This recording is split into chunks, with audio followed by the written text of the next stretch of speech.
Pemirsa, belakangan ini adu gagasan dalam Pilkada Jakarta 2024 ini memang sudah dipenuhi oleh para pasangan calon yang akan berkontestasi saat ini. Dan banyak sekali permasalahan Jakarta seperti banjir, macet, polusi udara yang masih menjadi benang kusut. Akankah bisa terrealisasi janji-janji mereka ketika kita akan hadirkan adu gagasannya?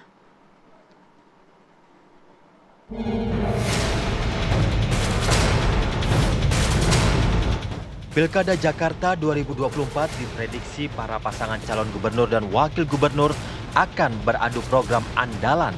Kompleksnya permasalahan Jakarta akan menjadi tantangan tersendiri bagi pasangan Ridwan Kamil Suswono, Pramono Anung, Rano Karno, dan Dharma Pongrekun dan Kunwardana.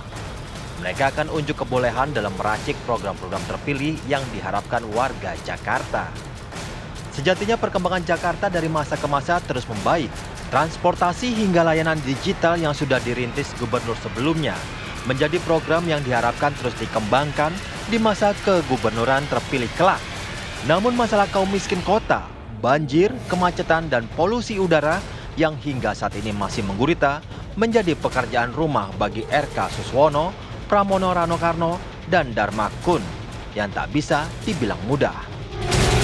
Lantas, apa saja program-program andalan ketiga pasangan calon gubernur dan wakil gubernur Jakarta? Tim TV One mengabarkan.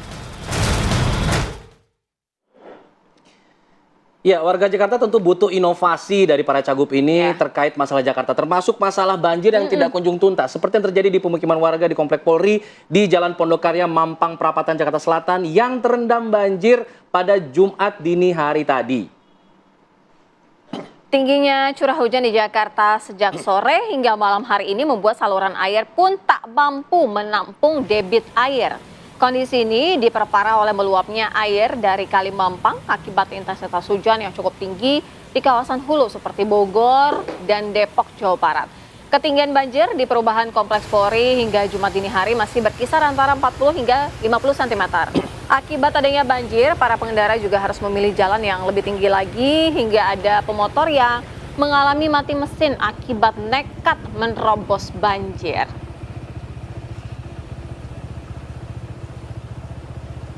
Nah, ini menjadi salah satu permasalahan pelik ya Jakarta yang benar-benar belum terselesaikan hingga saat ini. Bolak-balik ganti gubernur, masalahnya masih tetap sama. Banjir, macet, polusi udara. Inovasi apa kemudian ditawarkan? Jangan-jangan programnya program-program yang meneruskan saja. Nah, apakah ada inovasi itu? Kita akan bahas pada hari ini bersama dengan sejumlah narasumber. Sudah hadir di sini ada Bang Mulya Amri, tidak mau dipanggil Kang sekarang karena rumahnya Duren Sawit ternyata. Selamat pagi, Bang Mulya. Selamat pagi, Bang. Jubir dari RK dan juga Suswono. Di sebelahnya juga ada Bang Nelson Simanjuntak, juru bicara dari Dharma Kun. Selamat pagi. Selamat pagi, Bang. Pagi-pagi, horas. Mantap. Di sebelahnya Bang Nelson ada Bang Henry Satrio, tentunya sudah tidak asing lagi, juru bicara, analis politik yang sudah hadir di sini. Selamat pagi. Kepala. Selamat pagi, Bang Henry. Selamat pagi. Tidak lupa kita juga hadirkan Bang Aldi Perdana Putra, jubir dari Pramono Rano yang sedang menuju ke studio. Kita akan tunggu nanti kehadiran seperti apa. Saya ingin ke Bang Mulya dulu kalau begitu. Bang Mulya, inovasi apa nih? Soalnya banjir berulang kali terjadi. Kemarin kita sudah berbincang bahwa nanti akan dibangun lagi daerah-daerah kosong untuk waduk-waduk begitu ya, untuk pembebasan lahan dan sebagainya. Tapi ada inovasi baru apa nih yang kemudian bisa ditawarkan untuk warga Jakarta? Ya, inovasi yang ditawarkan Ridwan Kamil dan Pak Suswono untuk Jakarta itu sebetulnya kita udah harus berorientasi internasional. Jakarta itu harus jadi kota global yang berkeadilan.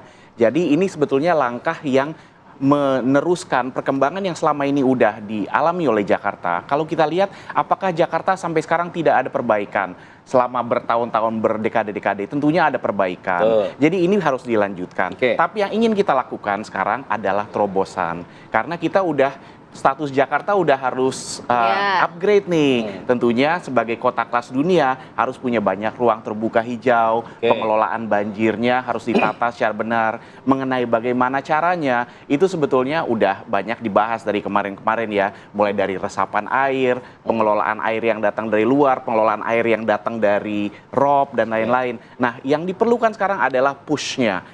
inovasi sama keberanian untuk mewujudkan. Berani nggak kita untuk menata ulang kota kita dari yang sekarang daerah hijaunya hanya sekitar 5% sampai 9% ruang terbuka hijau. Tambah Padahal lagi. dimandatkan oleh undang-undang itu harusnya 30% Jakarta punya. Jadi Nah, PR-nya berani banyak nggak nih. kita untuk push? Nah, antara lain upaya inovasi yang dilakukan untuk membuat Jakarta jadi lebih vertikal, itu pada akhirnya akan membuat juga keterbukaan ruang-ruang hijau. Karena yang tadinya menyebar, kemudian kita padatkan ke atas, itu pasti akan terbuka ruang-ruang hijau untuk taman, resapan, Baik. waduk, dan lain-lain. Baik, kalau dari Bang Nelson sendiri, redesign juga akan dilakukan begitu? Baik, Sebagai salah satu inovasi dan solusi? baik. Melihat kondisi tadi malam, kaget juga kita. Tiba-tiba hujan itu luar biasa. Iya. Saya khawatir tadi nggak sampai kemari kita pagi. Ada beberapa momen yang belum pernah kita sampaikan. Antara lain saya pakai bahasa Jakarta ya. Green Belt, Green Area. Ini belum jalan-jalan. Green Belt ini ya seperti sabuk ini. Kita harus koordinasi dengan kota-kota pendukung sekitar Jakarta, Depok, Bekasi, dan sebagainya. Kita butuh bantuan mereka. Oke. Selama ini Bogor dan area-area lainnya, jangan saling menyalahkan lah. Nggak bagus itu. Kita NKRI. Oleh karena itu, kota-kota dunia ini saling dibantukan. Walau pernah gagasan ada menteri Jabodetabek apa gitu dulu ya, saya lupa. Sekitar 17 tahun yang lalu. Ini kita tampilkan kembali dan termasuk tadi Griar ya, saudaraku tadi mengatakan banyak danau-danau belum kita aktifkan. Dekat rumah saya itu danau Jakarta Pusat, Rio dan sebagainya. Ini kantong-kantong banjir itu. Apalagi selama mulai ya lahir tahun pembangunan itu dadakan di sana sini, dibongkarin yang enggak. Kita kan bisa melihat ramalan cuaca dari badan yang suka meramal cuaca. Oke. Jangan dibangun hanya mau menghabiskan anggaran-anggaran. Oke. Baru hal lain, coba kita lihat. Begitu kita bangun, ada beberapa institusi, sebut nama boleh, hari ini dia buka galian, besok ditutup, besok yang ini. Ini tumpang tindih.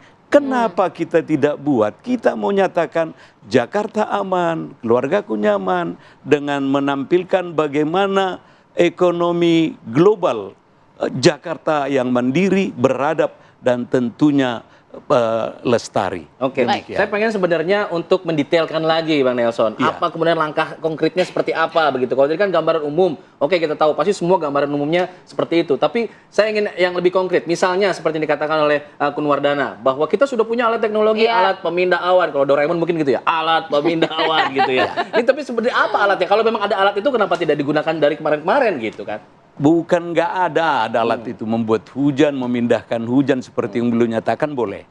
Tapi kan nggak enak digarap sama rekan saya kiri kanan ini nantinya tentunya. Namun demikian, jangan tambal sulam itu seperti perencanaan itu tidak jelas. Akurasi data kita punya. Bagaimana penduduk hilir mudik, bagaimana polusi, kalaulah bisa. Kita tidak alergi, tidak malu-malu untuk mengambil sampel contoh dari yang terdahulu. Oke. Tinggal kita itu tadi satu kata kunci inovasi ini. Ya. Inovasi apa yang kita sajikan setelah pesan-pesan berikut ini. Baru mau bilang Yang ngatur di jeda sini. dulu, makanya baru mau bilang jeda dulu udah Nanti diatur sama Bang kelamaan nggak Nelson enak ya. juga. Oke, pasti nih Bang Hensat udah punya nih catatan-catatan apa yang harus dievaluasi, kemudian apa yang menjadi urgensi dari Jakarta sendiri untuk segera dibenahi begitu ya. Tapi nanti Bang, usai jeda ya, kita segera kembali.